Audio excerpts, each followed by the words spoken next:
This episode of Techno Buffalo is brought to you by the National Highway Traffic Safety Administration. What's up, everyone? Welcome back to the episode of... Actually, hold on a quick sec.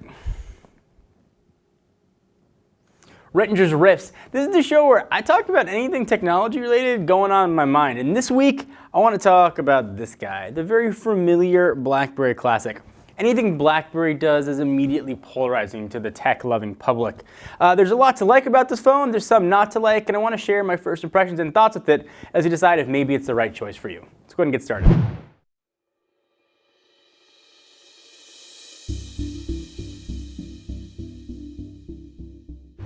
So this is not our full review, this is just my first impressions. I've been using the device for about 4.5 to 5 days. I've been using it in conjunction with another phone, so it hasn't been totally dedicated just to the classic, but I've been using it every chance I've had, with the exception of making phone calls.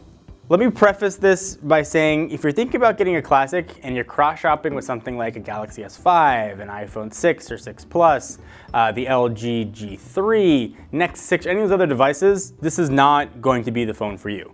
This is not meant to replace one of those flagship devices. This is by no means a phone that you are going to be happy with if what you want is that device. If you want that device, look at something like the BlackBerry Passport. That's certainly more comparable with the other flagships. This is for a whole different crowd. Very rarely do you see a follow-up to a device that came out like 3.5 years ago almost. To the Bold 9900. That's what this is a successor to, the Bold 9900. It looks very similar to it. You've got, I believe, 70% more screen real estate, the browser's now 3 times faster, battery life lasts 50% longer, all kinds of other sort of specs and such. Battery life, when they say how long it's going to last, is always subjective, but at least bear that in mind.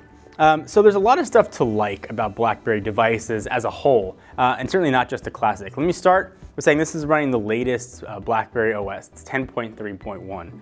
And if you haven't tried the new BlackBerry, maybe you looked at it when one of their first devices came out, maybe tried it with the Q10 or the Z10, and you were like, meh, it's nice, but it's not for me. Or maybe you thought there's no app support.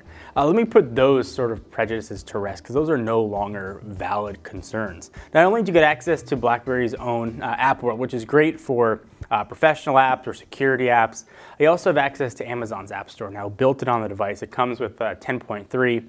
And of course, this is running a newer one at 10.3.1. So you get access to thousands, I think it's hundreds of thousands actually, of games and music and all kinds of stuff. Anything you can get on one of the Fire devices, you can get on your BlackBerry. And beyond that, you can directly download most Google Play APKs and run them just as you would an Android device on your BlackBerry. So you're almost getting 3 apps worth. Let's just call it 2.5, since not all the APKs are gonna work. But you're getting a ton of app support. So if you thought that maybe you wanted to go back to BlackBerry, I think a lot of us out there probably used BlackBerry pre-2007-ish or maybe a little bit after. I know I certainly did. When the iPhone first came out, I switched from probably one of my favorite phones ever, and that was the BlackBerry Pearl to the original iPhone. I've always loved BlackBerry, and certainly I would say it'd be fair to estimate they've lost their way over the past few years, but they're trying to correct that path. Whether or not it's too late or not, that's a whole other discussion. So focusing on the classic now. So it brings a lot of things I think BlackBerry purists have been wanting. Since OS X came out, we've lost a lot of things that BlackBerries used to have, namely the trackpad, which replaced that little scroll ball in the past, the BlackBerry button, the physical send and end buttons, and the back button. People have been clamoring for those 5 buttons, and you now have them on a phone.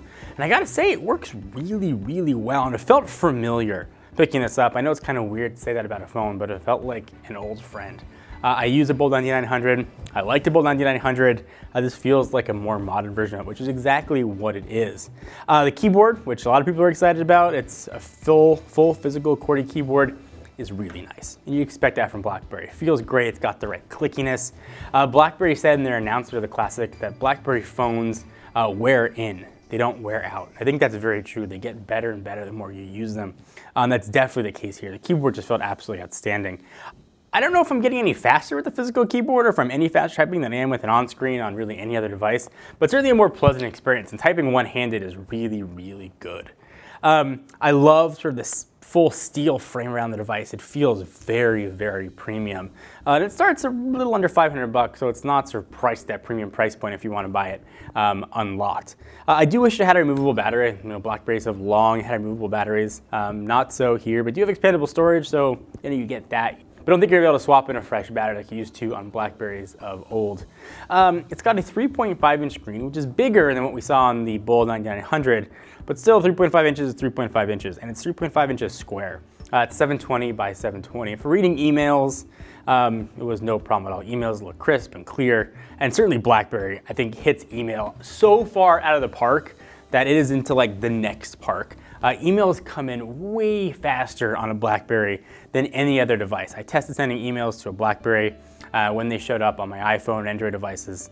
It was a good 30 seconds earlier on the BlackBerry. So if your email is important to you and that's your main focus of a phone, BlackBerry still really, really, really good there. Doing things like that, this phone is absolutely great. I love being able to scroll through and just be able to use the touchpad and use the touchscreen when I wanted to. It was nice to sort of have those options to be able to navigate through it.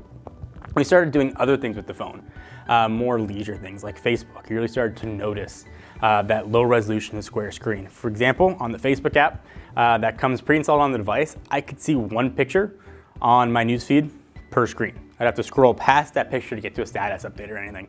And that's a bit of a problem. If you do a lot of social media stuff, you're gonna do a lot of this. Like there's a lot of scrolling going on due to that smaller screen size. Same true with browsing the internet. The browser is good, it's full featured, it works as well as any other browser out there. When it comes to screens, I don't think that I'm that spec hungry. I would insist on a QHD display on my phones at all. I think a good 1080p screen is just as good, but you start to notice that it's not a high-res screen when you're viewing images, so bear that in mind. Now, having said that, blacks look pretty black, whites look very white, and if you can deal with this sort of the square orientation of it, things work well.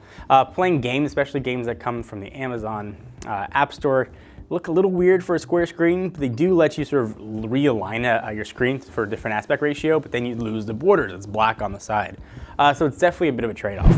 We stopped the video real fast with what I think is one of the most important messages that I can give, aside from what phone to buy.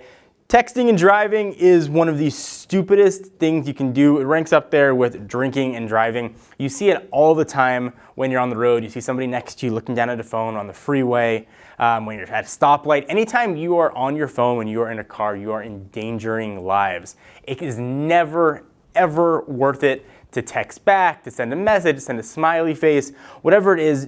Do not look at your phones when you're driving. It seems like such common sense, yet you see so many people doing it. Killing yourself, killing your passenger, murdering another human being because you just had a reply to that text. You will never be able to live with yourself. That is, if you survive. Don't text and drive. Be smart. It's absolutely never, ever worth it. If you take away one message from any of my videos, let it be this. BlackBerry Assistant is here as well. It's not as good as Siri. It's certainly not as good as Google now, but it is functional and it works very well, and you can get the same sort of tasks done. It goes a bit more in depth with what it can do than Siri. I can get access to more core features of the phone, like Cortana can on Windows phones. From that aspect, you might appreciate this over Apple's offering, so at least bear that in mind. I recommend going to a store and trying it. If the assistant's important to you, trying that. If physical keyboard's important to you, try it. You might think you have to have a physical keyboard. Maybe you're still using an old Bold. But again, go to a store, try it for yourself. This is by no means a perfect phone. My big fear with a device like this, it's going to be cross-shopped with those flagship phones I mentioned in the beginning. And that's not who this is aimed at all. It's a dual-core processor. It is nicely spec'd out in the RAM department with 2 gigs. But this is not meant to compete with the Galaxy S5, HTC One M8, Nexus 6, and the rest of those. This is meant for a professional who maybe carries 2 phones, is very email-centric, wants to be able to type messages out very quickly, and is familiar with the BlackBerry interface. You've got things like BBM, of course, built in. And don't forget, BBM for BlackBerry also has screen sharing, which is a really cool feature. That's something that's important to you, then really BlackBerry is one of the only options to get. You also get access, of course, to other messaging apps if you don't want to use BBM. But if you haven't tried the modern BBM, again, works very, very well. So I think the moral here at the Classic is really the moral with BlackBerry as a whole. It deserves a second look. If you've had preconceived notions, try your best to put those aside and look at the device with fresh eyes. You're going to get really first-class multitasking. You're going to get one of the best QWERTY keyboards going, and that's a hard thing to find on devices nowadays. You get a familiar feel, a device with pretty decent battery life. Not the best camera in the world, 8 megapixels, but it'll take pictures.